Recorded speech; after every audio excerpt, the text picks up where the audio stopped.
우리 하나님 말씀 보겠습니다. 구약성경 사사기 2장 10절 말씀입니다. 구약성경 362페이지입니다. 사사기 2장 10절 말씀인데요. 한 절인데 우리 같이 한 목소리로 읽도록 하겠습니다. 같이 읽겠습니다. 시작. 그 세대의 사람도 다 그 조상에게로 돌아갔고 그 후에 일어난 다른 세대는 여호와를 알지 못하며 여호와께서 이스라엘을 위하여 행하신 일도 알지 못하였더라. 아멘. 우리 한번 앞뒤 좌우로 인사해 보겠습니다. 잘 나오셨습니다. 한 번 더 해보겠습니다. 기도 많이 하고 갑시다. 여기 오늘 1분단, 2분단 많이 나오셨는데 여기 4분단이 좀 저조한데 분발하시기 바랍니다. 여기 집중적으로 이쪽에 앉으셨는데 우리 교사들 한번 볼까요? 유치부 교사들 한번 손들어. 유치부 교사들 감사합니다. 손 내려주시고 초등부 교사들 한번 손들어요. 중등부 교사들 2인분인가요? 두 손을 들어서 2인분. 그다음에 우리 청년부 리더들 손 들어보시고 손 내려주시고요. 기도하러 나왔으니까 기도 많이 하시고 돌아갈 수 있는 자리가 됐으면 좋겠습니다. 또 우리 또 수련회를 위해서 또 우리 청년들도 많이 참여해 주셨는데 은혜 많이 받고 기도하시는 시간이 됐으면 좋겠습니다. 오늘 특별히 교사 부흥회로 이제 모이게 됐는데요. 교사만 모아놓고 하는 건 아니에요. 우리 모두가 다 어느 자리에서든지 가르침을 받는 학생이 되고 또 어느 자리에 가면 우리가 또 가르치는 교사가 되는 거죠. 이 아프리카 속담에도 그런 말이 있다고 합니다. 한 아이를 키우는 데는 온 마을이 필요하다, 이런 속담이 있다고 얘기해요. 그러니까 이제 무슨 말입니까? 한 사람의 노력만으로 한 아이가 정말 온전한 성인으로 자랄 수 없다는 것이죠. 그러니까 온 교회의 노력이 필요합니다. 온 교회의 기도가 필요하고 온 교회의 관심이 필요한 것이죠. 그래서 한 명의 아이가 정말로 예수를 믿고 정말로 우리 교회의 기둥과 같은, 또 한국 교회의 기둥과 같은 사람이 나오기만 하면 됩니다. 뭐 100명, 200명도 좋지만 한 명만 나오면 됩니다. 스펄전 같은 사람 한 명만 나오면 되고, 무디 같은 사람 한 명만 나오면 되죠. 그 한 명이 변화시키고, 하나님께서는 항상 세상을 움직이실 때 다수가 아닌 소수의 헌신된 사람을 통해서 역사하셨습니다. 우리가 그것을 기억하고 날마다 우리 아이들을 위해서 기도하고 애쓰고 또 힘쓰며 기도하시고 관심을 보여주고 그래야 될 줄 믿습니다. 오늘 다른 세대가 아닌 다음 세대로 라는 제목으로 같이 말씀을 나누도록 하겠습니다. 기원전 1700년 경에요, 이 수메르 시대에 점토판이 발굴이 됐습니다. 그래서 문자를 이제 해독을 해봤는데요, 내용이 이런 내용입니다. 기원전 1700년 경입니다. 그때 무슨 문자가 발견됐냐면요, 요즘 젊은이들은 너무 버릇이 없다. 기원전 1700년대. 기원전 425년에 소크라테스는 이런 기록을 남겼습니다. 요즘 아이들은 버릇이 없다. 부모에게 대들고 음식을 개걸스럽게 먹고 스승에게도 대든다. 이런 말을 했습니다. 1311년 펠라기우스는 이런 말을 했습니다. 요즘 대학생들을 보면 한숨만 나온다. 항상 어떻다는 거예요? 이 전 세대가 다음 세대를 이해한다는 거예요? 못한다는 거예요? 못한다는 거죠.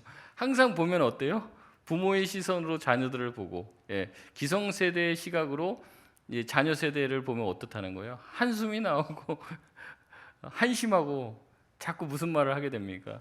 내가 너 때는 그러지 않았는데 나 때는 말이야, 뭐 이런 말을 자꾸 하게 된다는 거죠. 여러분도 다 커보십시오. 다 그렇게 됩니다. 그래서 기원전 1700년대 역사와 전통이 있는 잔소리입니다. 나 때는 안 그랬는데 너는 왜 그러냐? 다 이렇다는 거죠. 요즘만 세대차가 나는 게 아니에요. 옛날부터도 그렇습니다. 이전 세대가 다음 세대를 보면 늘 이런 소리를 했다는 거죠. 도대체 애들을 이해 못하겠다. 나는 그렇게 생각 안 하고 내가 너만 할 때는 그러지 않았는데 라고 얘기를 한다는 거죠. 여러분, 그러나 우리가 그렇게 다음 세대를 이해하지 못하고 너네들은 또 나는 또 다르다, 여기서 끝나면 안 된다는 거죠. 여러분, 왜 그렇습니까? 그 아이들은요, 그 다음 세대는 우리의 자녀이기 때문에 그렇죠.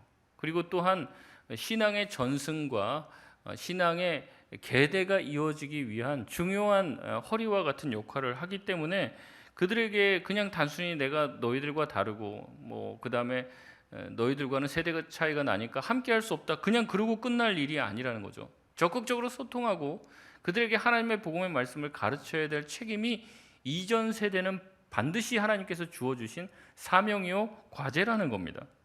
그렇지 않으면 이 계승이, 신앙의 계승과 말씀의 계승이 이루어지지 않으면요, 우리가 흔히 다음 세대 하는데 다음 세대가 아니라 오늘 성경 본문에 나온 것처럼 다른 세대가 됩니다. 다른 세대, 이전 세대와 다른 세대가 된다는 거죠. 오늘 본문 말씀은 이스라엘의 가나안 정복 전쟁을 치른 후의 내용입니다. 이 가나안 정복 전쟁이 거의 다 마무리가 되었습니다. 그런데 이 안에 세대가 나뉘는 거예요. 어떤 세대가 나뉘냐면 전쟁을 다 겪은 세대들, 가나안의 광야에서의 수많은 전쟁과 전투를 통해서 세대 교체가 된 그 세대들과 가나안 땅에 들어와서 이제 정착하는 시기에 태어난 세대들과 이 세대들이 격차가 생긴 것이죠. 그리고 이 가운데 신앙의 전수가 실패했음을 보여줍니다. 그래서 오늘 본문 10절에는요, 그 후에 일어난 세대를 다음 세대가 아닌 다른 세대라고 얘기하면서 그 다른 세대는 하나님을 알지 못하며 하나님께서 이스라엘을 위해서 행하신 일도 알지 못하는 전혀 다른 세대가 되었다고 말을 합니다. 믿음으로 가나안 정복을 마친 세대의 신앙이 이 이후의 신앙이 다음 세대에 전수되지 못한 이유를 오늘 본문 말씀은 정확하게 얘기하고 있는데요. 특별히 두 가지를 꼽고 있습니다. 많은 이유가 있겠지만요, 첫 번째는 무엇이냐면 그들이 은혜를 잊었기 때문에 그렇다라고 말을 하고 있습니다. 오늘 본문 10절 후반부에 보면 다른 세대는 뭘 모른다는 거예요. 여호와를 모르고 또 뭘 모릅니까? 여호와께서 이스라엘에게 행하신 일도 모른다고 얘기합니다. 왜 모르겠습니까? 알려줬겠죠. 그런데 다 잊어버린 거예요. 하나님이 이스라엘 백성들을 위해서 무슨 일을 하셨습니까? 이스라엘 백성이 애굽에서 종살이를 하고 있었는데 하나님이 그 종살이에서 해방을 시켜주셨죠. 해방이 되고 끝난 게 아닙니다. 해방되고 밖에 나가 보니까 뒤에서 다시 잡으려고 군사들이 쫓아와요. 앞에는 홍해라고 하는 벽이 가로막고 있었습니다. 하나님은 그 홍해를 가르고 바다 밑으로 지나게 하는 그런 놀라운 체험과 경험을 하게 하셨죠. 여러분, 또 광야로 나갔습니다. 광야에 사막입니다. 무슨 먹을 게 있겠습니까? 한둘도 아니에요. 뭐 한 10명이서 가도 그 광야에서 먹을 거 찾기가 힘들 게요. 근데 몇십만 명입니다. 어디서 먹을 거를 찾겠습니까? 근데 하나님은 그 광야에서 어떻게 그들을 인도하셨냐면 구름 기둥과 불 기둥으로 인도하셨습니다. 낮에는 너무 뜨겁잖아요. 그러니까 그늘이 되어 주시고 밤에는 너무 추우니까 불이 되어 주셔서 그들을 따뜻하게 해 주셨습니다. 그걸 날마다 체험한 거예요. 그리고 아침마다 어떻습니까? 이 만나가 내리는 거죠. 또 배고프다고 하니까, 다른 거 먹고 싶다고 하니까 메추리를 보내주셔서 먹게 하십니다. 하나님이 그렇게 먹여주셨어요. 또 물이 없다고 하니까 반석에서 물을 나게 하셔서 그 물을 먹게 하셨습니다.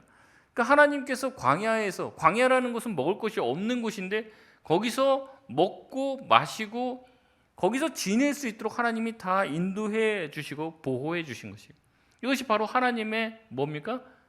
은혜라는 거죠. 하나님의 은혜로 광야를 지내왔습니다. 여러분, 우리도 마찬가지일 겁니다. 여러분의 인생들 돌아보시면 다 하나님의 은혜 아닙니까? 여러분, 정말 과거를 생각해 보시면, 제가 이제 신방 다니면서 이야기를 들어도 다 뭐 진짜 아무것도 빈손으로 서울로 와서 진짜 아무것도 없었는데 하나님이 여기까지 오게 하신 것은 정말 하나님의 은혜다, 다 그렇게 고백을 하시는 거예요. 여러분, 얼마나 수많은 난관들을 뚫고 또 극복하며 견뎌 나가면서 여기까지 오셨습니까? 그래서 이 경험이 크면 클수록요, 이 모든 게 다 하나님의 은혜라라는 찬양과 고백을 하면 눈물부터 나오시는 분들이 많으실 거예요. 근데 여러분, 이런 과거에 있었던 이야기들 애들 앉혀놓고 해보십시오. 그럼 애들이 뭐라고 합니까? 내가 여기까지 온 거 다 하나님의 은혜다 쭉 얘기하면요, 그걸 귀담아 듣는 애들 별로 없어요. 내가 하나님 잘 섬기고 하나님이 나 지켜주시고 보호해 주셔서 내가 여기까지 왔다. 너 정말 하나님 중심으로 살아야 돼. 하나님이 너와 함께 하셔. 하나님 붙들고 끝까지 살길 바란다. 이렇게 하면 대답은 잘합니다. 네, 네. 근데 이번 주 교회 가자고 하면 안 가는 거예요. 마음 내키면 갈게. 때 되면 갈게. 언젠가는 갈 거야. 이러면서 넘어간다는 거죠. 아이들의 눈앞에 펼쳐져 있는 아름다운 것, 재미있는 것들이 이목을 끕니다. 거기에 사로잡혀 있어요. 그래서 아무리 신앙과 하나님의 은혜를 이야기해도 관심이 없는 거죠. 그래서 은혜는요, 곧잘 잊어버립니다. 원망과 불평은 잊혀지지 않죠. 계속 뼈에 사무칩니다. 하지만 은혜는 자꾸만 잊어버리게 돼요. 지금 눈앞에 있는 즐거움과 어려움, 그게 더 커 보이지, 과거에 지금까지 나를 인도하신 하나님의 은혜는 쉽게 우리가 망각하기 때문에 하나님은 늘 뭐라고 합니까? 잊지 마라, 기억하라, 이 얘기를 계속하는 거예요. 잊지 마라, 내가 너를 어떻게 보살피고 지금까지 이끌어 왔는지 잊지 마라, 기억해라, 그 말을 수도 없이 하신다는 거죠. 그런데도 이스라엘 백성들은 어떻습니까? 잊어버린 거죠. 하나님과 상관없이 가나안 땅에서 살아갑니다. 하나님이 주신 하나님의 땅에서 살면서 하나님을 잊어버려요. 아이러니한 거죠. 우리 아이들도 그럴 때가 얼마나 많습니까? 하나님의 은혜로 부모가 이제는 그래도 먹고 살 만큼 됐어요. 그리고 그 은혜의 결실로서 우리의 자녀들이 태어났는데, 이 자녀들은요, 하나님을 기억하지 못한다는 거죠. 여러분, 돌아보면 우리에게도 일말의 책임이 있습니다. 우리가 너무 힘들게 살다 보니까 자녀들은 그렇게 살게 만들고 싶지 않잖아요. 그러니까 더 공부하게 시키고 더 출세하게 자꾸 만듭니다. 공부하라고 밀어붙이고 성공할 수 있도록, 그래서 사회에서 인정받고 사회에서 성공하는 것이 제일인 것처럼 자꾸 얘기하다 보니까 하나님의 은혜를 가르치는데 애쓰지 못한 거예요. 공부하라고, 정말 승진하고 잘 되라고 말하는 만큼 하나님의 말씀을 가르치지 않은 경우가 더 많이 있다는 거죠. 그러다 보니까 이 하나님의 은혜가 나에 대해서 끊기게 되는 거예요. 두 번째는 무엇입니까? 우리 자녀들이 다른 세대가 된 이 사람들이 환경의 시선을 빼앗겼기 때문에 그렇다라고 말합니다. 우리 사사기 2장 12절 말씀을 우리 같이 한번 읽어보겠습니다. 12절입니다. 시작. 애굽 땅에서 그들을 인도하여 내신 그들의 조상의 하나님 여호와를 버리고 다른 신들 곧 그들의 주위에 있는 백성의 신들을 따라 절하여 여호와를 진노하시게 하였으되. 아멘. 이 12절의 말씀 후반부를 보면은 뭐라고 나오냐면, 하나님을 버리고 다른 신들 곧 그들의 주위에 있는 백성의 신들을 따라, 이렇게 말합니다. 그들 주위에 있는 백성의 신들을 쫓아서 그들을 섬기고 그들에게 절했다고 말하는 거죠. 광야에 나갔을 때는 신이 없어요. 다른 이방 민족도 없습니다. 그냥 자기들밖에 없어요. 자기들 하나님, 그거밖에 없어요. 그러니까 다른 누구 신을 섬기고 할 것도 없는 거죠. 물론 이스라엘 백성들이 처음에 출애굽해서 금송아지도 섬기고 그랬지만, 그거는 애굽에서 그 우상 숭배하던 그 습성이 남아 있어서 그렇게 한 거고, 이제는 광야에서 많은 세대들이 교체되어 있기 때문에 하나님 자기밖에 몰라요.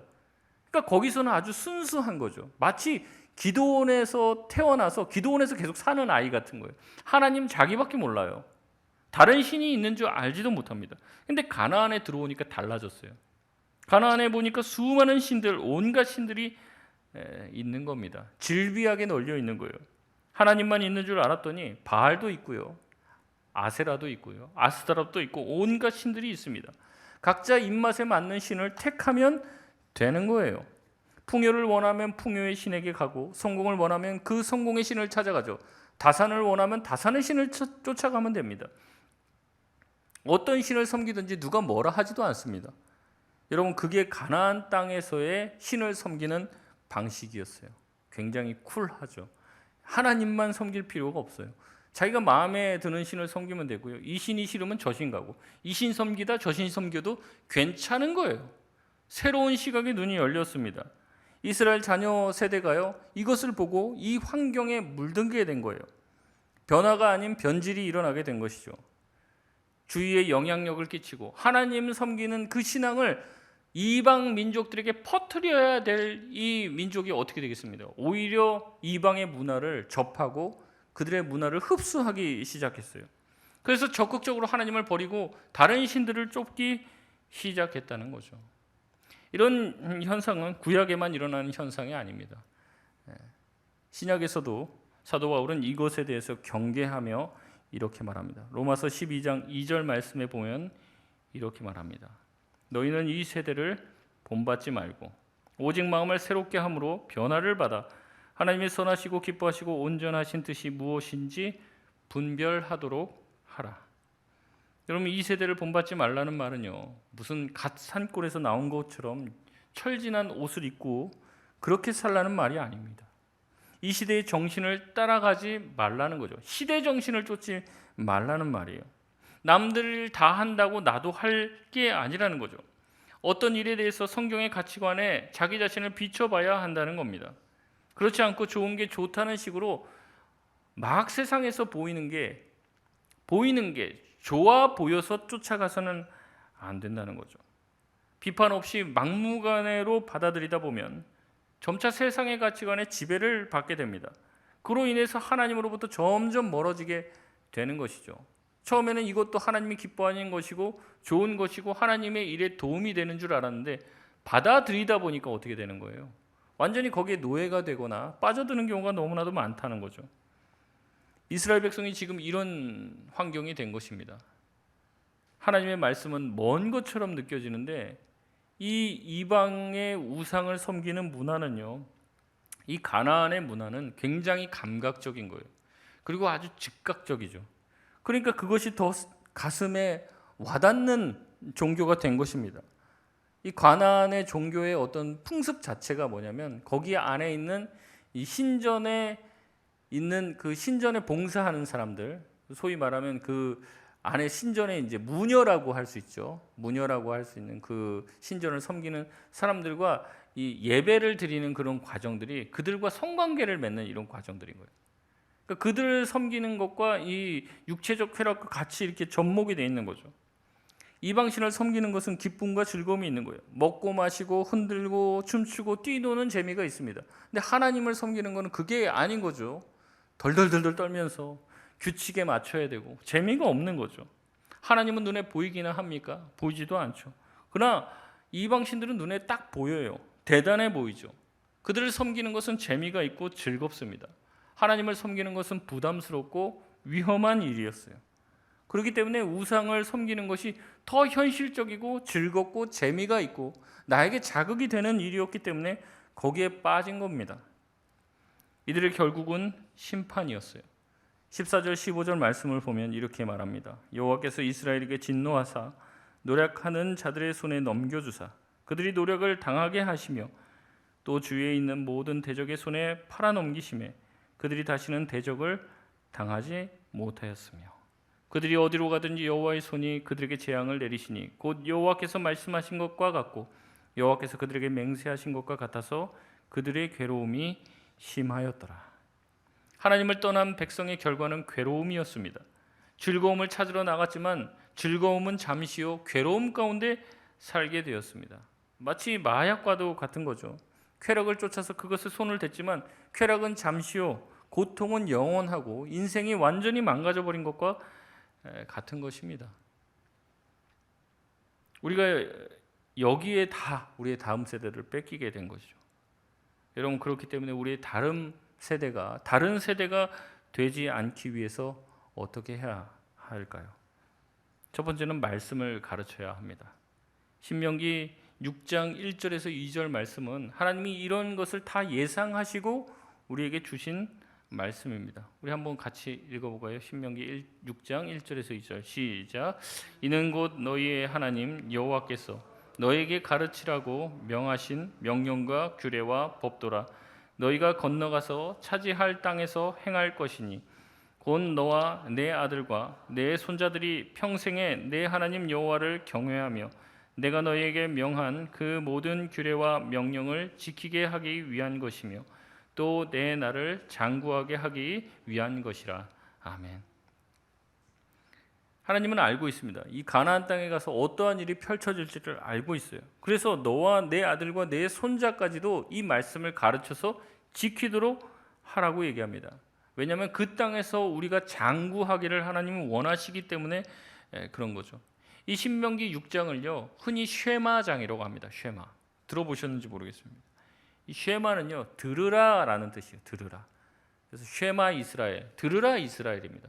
내가 지금 말하는 것은 계속해서 이스라엘에게 들려주라는 말씀으로 이야기하는 거예요. 다 살펴볼 수는 없고요. 이 말씀을 언제 가르치라고 얘기하냐면 신명기 6장 7절 말씀을 보면 이렇게 얘기합니다. 내 자녀에게 부지런히 가르치며 집에 앉아 있을 때에든지 길을 갈 때에든지 누워 있을 때에든지 일어날 때에든지 이 말씀을 강론할 것이며. 언제 가르치라는 겁니까? 시도 때도 없이 기회가 닿는 한 어느 때든지 앉아있든지 일어서든지 나가든지 들어오든지 길을 갈 때든지 누워있을 때든지 일어날 때든지 계속해서 말씀을 가르치라고 합니다. 말씀을 우리에게 하신 하나님을 가르치라고 얘기하는 거죠. 영국의 작가인 오스카 와일드는 그런 말을 했습니다. 하나님을 모르는 교육은 현명한 악마를 키우는 것과 같다. 하나님을 모르며 똑똑한 사람은 결국에 똑똑한 사단의 종노릇밖에 못한다는 이야기를 하고 있는 거죠. 여러분, 그런데 말씀을 가르치려면 먼저 어떻게 해야 돼요? 말씀을 내가 누군가에게 가르치려면 먼저 뭘 해야 될까요? 내가 말씀을 잘 알아야죠. 아니, 말씀을 가르치려고 하는데 말씀을 모르는데 어떻게 가르칩니까?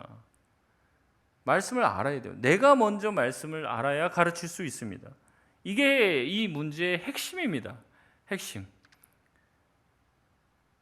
우리 연세가 있으시니까 말씀 목사님 읽어도 외워도 돌아서면 잊어버립니다. 그러니까 어떻게 해야 됩니까? 자주 보는 수밖에 없습니다. 제가 한번 말씀드릴게요. 제가 여러분에게 아마 개인적으로 1대1로 약속을 하면서 올해가 가기 전에 제가 한번 저기 롯데 호텔 가고 호텔 뷔페를 사드리겠습니다. 이렇게 됐는데 약속을 했어요. 1대1로 약속을 했는데 연말이 될 때까지 제가 아무 얘기를 안 해요. 그럼 뭐라고 하시겠습니까 저한테? 아니 목사님 그때 나한테 약속해놓고서 왜 안 지킵니까? 그런 거는 안 잊어버린단 말이죠. 근데 말씀을 어떻게 해요? 자꾸 잊어버려요. 뭐 사주겠다 돈 꿔준 거 이런 거 안 잊어버립니다. 통장에 얼마인지 다 알고 계시죠? 내가 안 잊어버리는 게 있어요. 왜냐하면 그거 중요하다고 생각하거든요.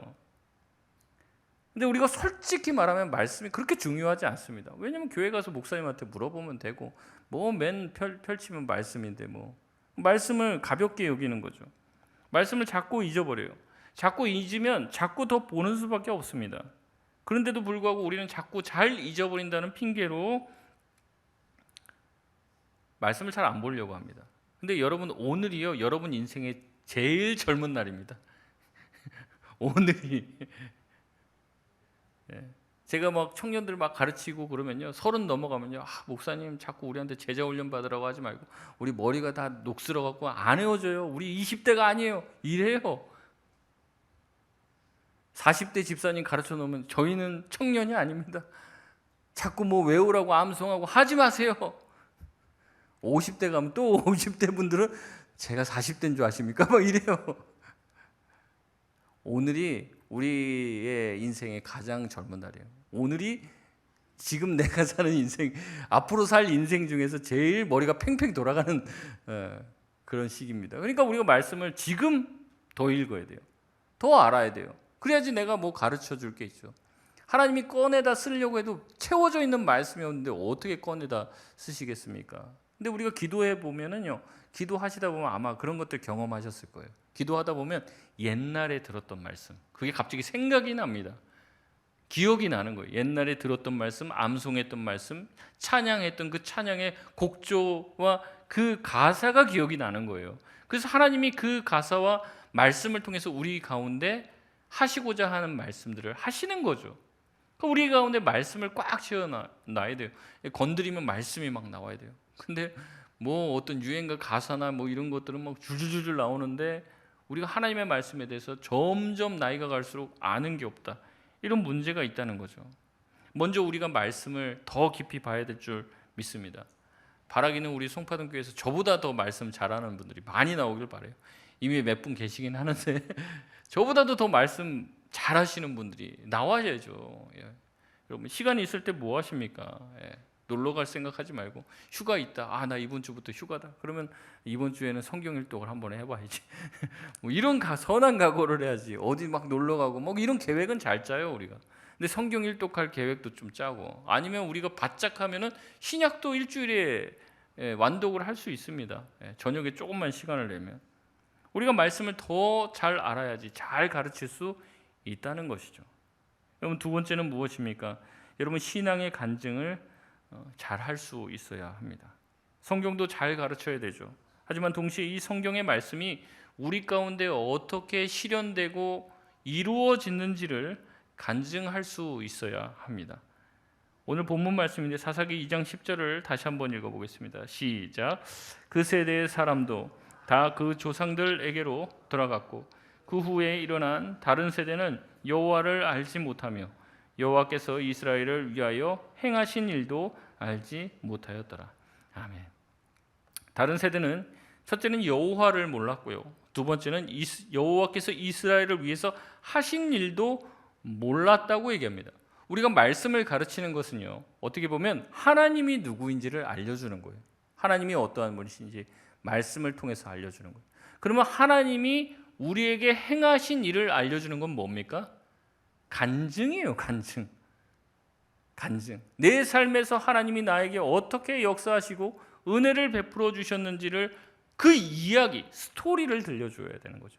우리가 찬양 중에서 이런 거죠. 이것이 나의 간증이요. 간증 뭐 대단한 게 아닙니다. 뭐 새롭게 하소서 나가서 할 만한 간증 그런 게 아니라 뭐 죽다 살아나고 암에 걸렸다가 살아나고 이런 거 말고 이것이 나의 간증이요. 근데 그게 영어 가사가 원래 어떻게 되냐면 This is my story입니다.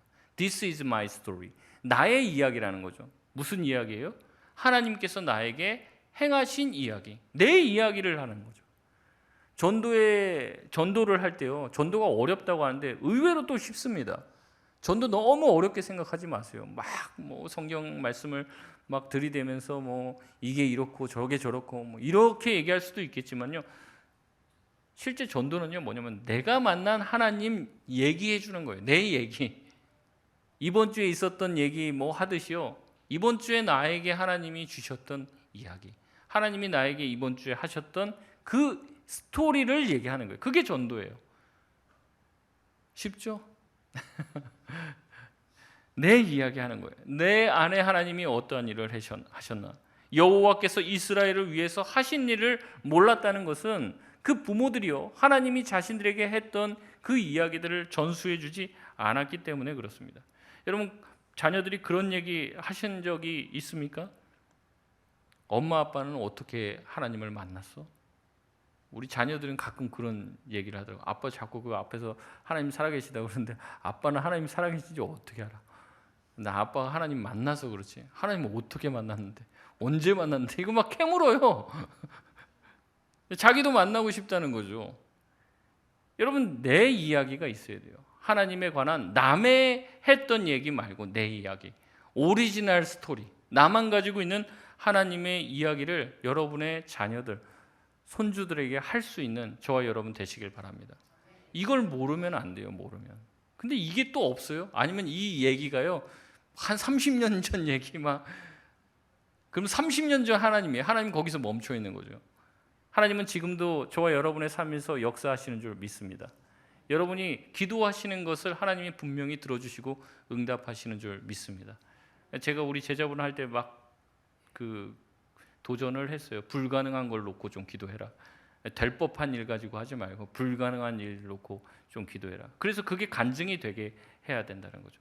하나님 외에는 할 수 없는 그 일이 일어났다고 얘기해야 될 거 아니에요. 여러분 성경에 있는 내용은 다 뭐예요? 다 간증이에요. 다 간증. 마태가 예수님 만난 간증이에요. 누가가 예수님 만나고 경험한 간증하는 거잖아요. 아닙니까? 우리가 간증이 필요한 거예요. 하나님의 살아계심, 내가 간증이다. 내가 옛날에 얼마나 악독했는 줄 아냐? 지금 그때 나를 알고 있던 사람이 지금 나 만나면 놀랄걸. 내가 이렇게 변했어. 어떻게 변할 수 있어요?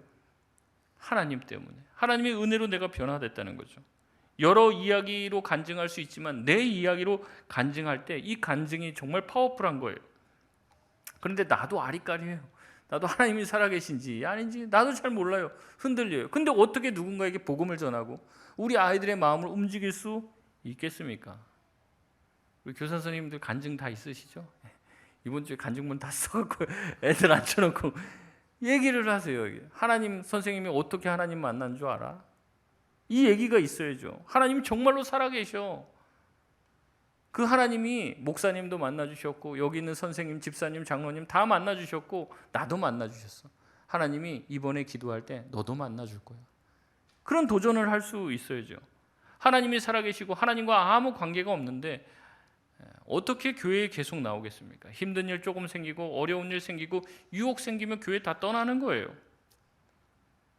우리가 우리를 만나고 우리를 변화시킨 하나님의 말씀, 하나님의 이야기를 간증해야 될 줄 믿습니다. 그래서 우리가 집에서도 말을 조심해야 해요. 우리가 은연중에도 자꾸 내 자식, 내 자랑을 자꾸 할 때가 있는데 우리 자녀들한테도요. 설령 여러분이 정말로 잘해서 일어났던 아주 좋은 뉴스도요. 좋은 소식도 여러분이 가지고 와서는 집에서 항상 그렇게 말씀하셔야 돼요. 이 모든 건 이렇게 된 거 내 능력이 아니라 하나님의 은혜로 된 거야. 자녀들한테 그렇게 얘기할 수 있어야 된다는 거죠. 내가 참 부족하고 나는 그런 능력 안 되는데 하나님이 이번에 나를 높여주셨어. 다 하나님의 은혜야. 내가 잘해서 내가 잘 됐고 저 사람 내가 보니까 내 말 들었으면 잘 되는데 내 말 안 들어서 저렇게 안 됐다. 그런 얘기 자꾸 하면요. 이 자녀들이 머리로는 그렇게 생각하는 거예요. 다 아빠가 잘해서 잘 됐고 엄마가 잘해서 잘 됐고 하나님이라고 하는 거는 그냥 호울 뿐이구나. 우리가 조심을 해야 돼요. 자녀들에게도 이 모든 게 다 하나님의 은혜라는 것을 날마다 주지시켜야 한다는 거죠. 여러분 이스라엘 백성이 어떻게 가나안 땅 들어갔습니까? 어떻게 정복 전쟁에서 전쟁마다 승승장구했습니까? 여러분 모든 것이 다 누구의 은혜입니까? 하나님의 은혜인 거죠. 그들이 전쟁의 기술이 뛰어난 것도 아니에요. 대단한 어떤 전쟁 실력과 전술과 전략을 가진 것도 아닙니다. 싸움을 잘하는 싸움꾼들만 모인 것도 아니에요. 그런데도요, 전쟁 나가면서 전술과 전략을 짜요. 짜기는 짭니다. 근데 그게 너무 엉성한 것 같아요. 제가 봤을 때는 너무 엉성한데도 그러한 허접한 전술과 전략으로도 항상 어떻게 되면 이겨요. 하나님의 은혜로 이긴 거죠. 근데 그 중에도 제가 생각을 해보니까 이건 상상입니다. 상상을 해보면 그렇게 싸우는데도 이기잖아요. 아마 그 이스라엘 군사들 중에서는 그런 생각했을 거예요. 야, 우리가 전술과 전략이 잘 먹힌다 진짜. 가나안 땅 애들 이거 별거 아니네. 등치만 컸지 그냥 허우대만 멀쩡하지. 우리가 이거 싸우면 칼 몇 번 이렇게 휘두르면 다 죽네 그냥.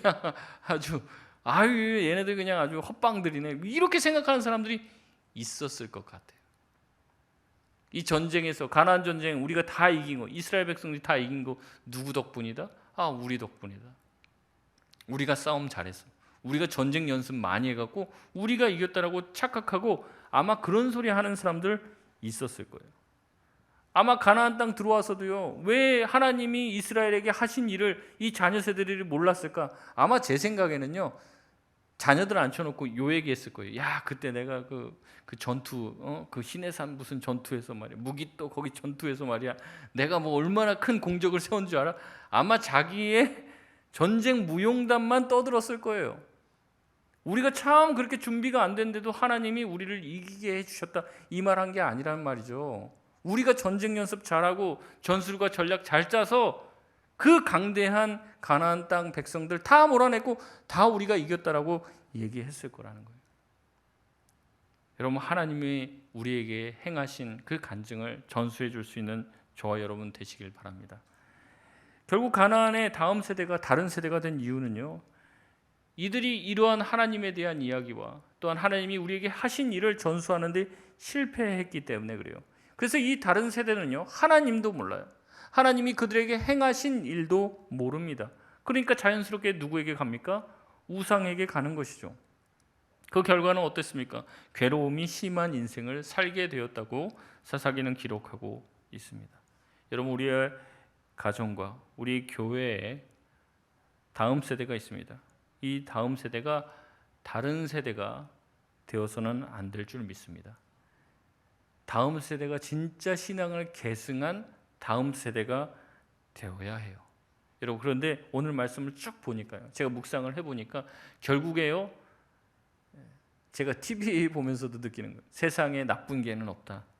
문제개가 있어요. 그 문제개 막 가서 우리 개가 이렇게 문제 있어요. 그거 막 고치려고 그 훈련사가 가다 보면 누구 문제예요? 그 주인 문제더라고요.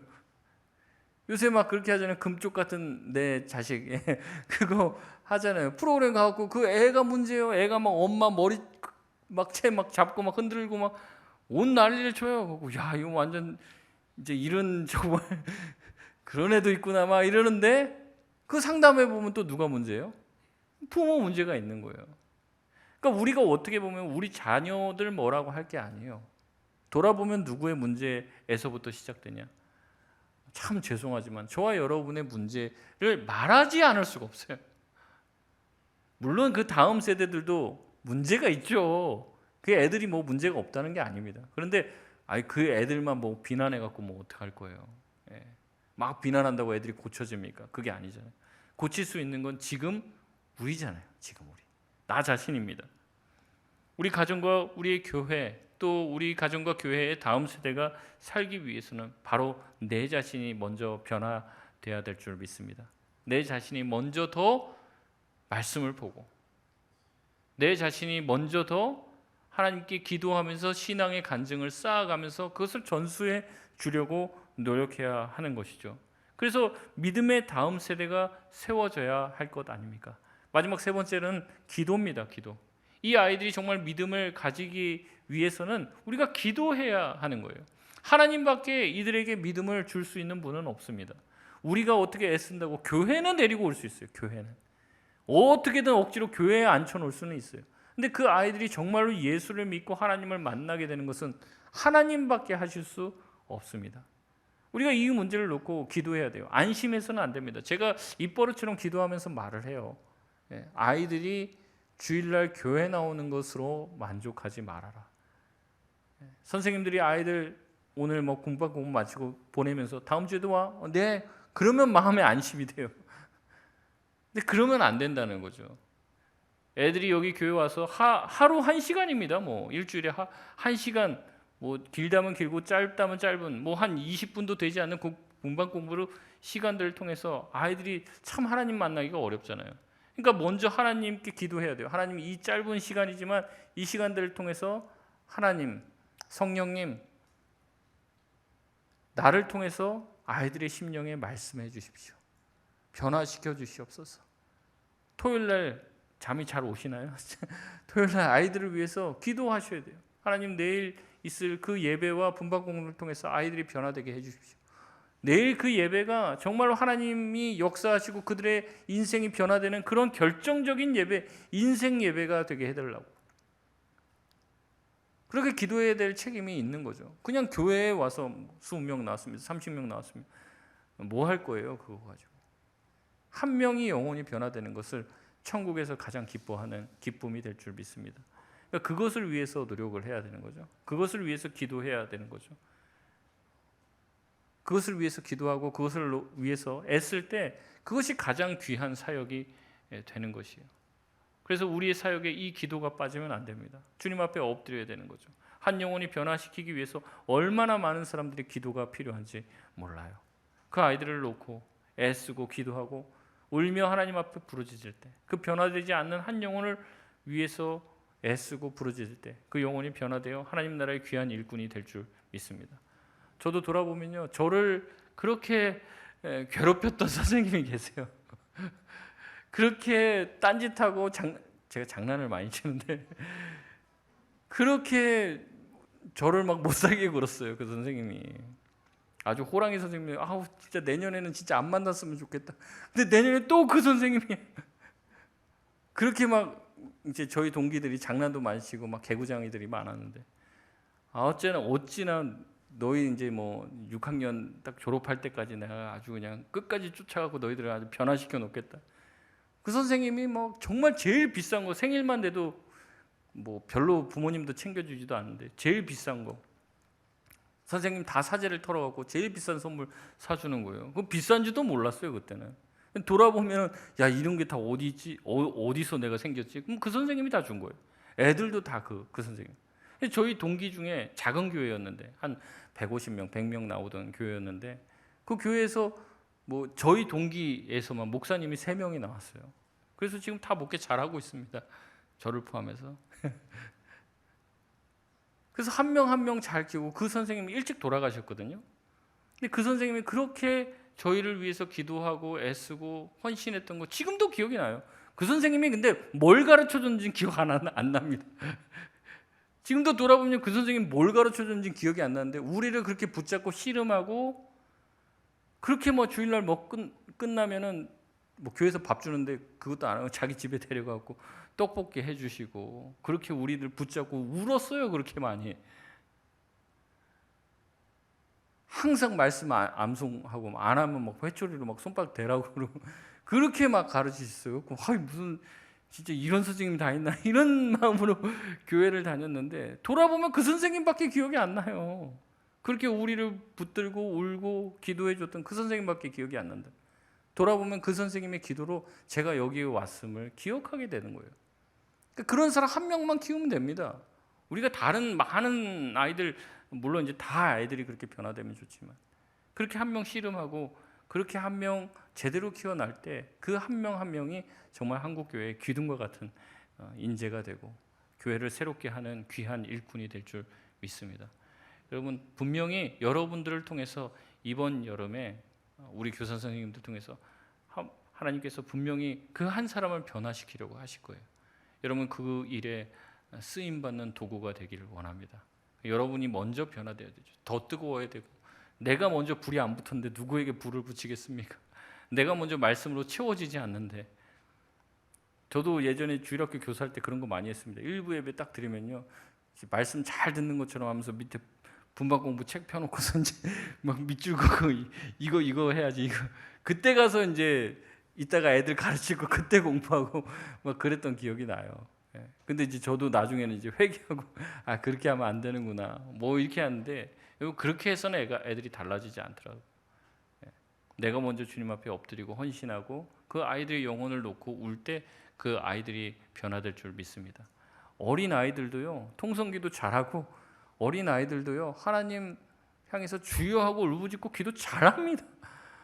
우리 시선으로 자꾸 보니까 그렇지 우리 교회 안에만 있어서 그렇지 딴 데 나가면요 그렇게 하는 사람들 많아요. 그렇게 하는 막 동성기도 막 아주 청산유수로 방언하는 아이들도 있고요.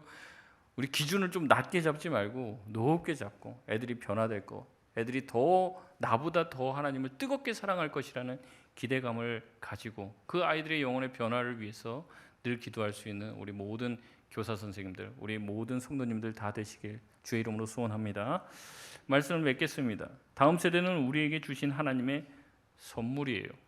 그래서 우리는 다음 세대 아이들과 청년들을 사랑하고 아껴줘야 하며 소중히 여겨야 할 줄 믿습니다. 특별히 그들에게 줘야 될 가장 큰 선물이 있다면 그것은 신앙의 유산이에요. 그들이 정말로 하나님을 사랑하는 것을 보는 것이 우리의 가장 큰 기쁨이 되어야 될 줄 믿습니다. 하나님의 말씀을 가르치고 내가 만난 하나님을 간증하며 신앙의 다음 세대를 위해서 뜨겁게 기도하는 그래서 믿음으로 우리의 믿음의 다른 세대가 아닌 다음 세대를 잘 키워낼 수 있는 우리 송파동교회 모든 성도님들 다 되시길 바랍니다. 우리 이 시간 같이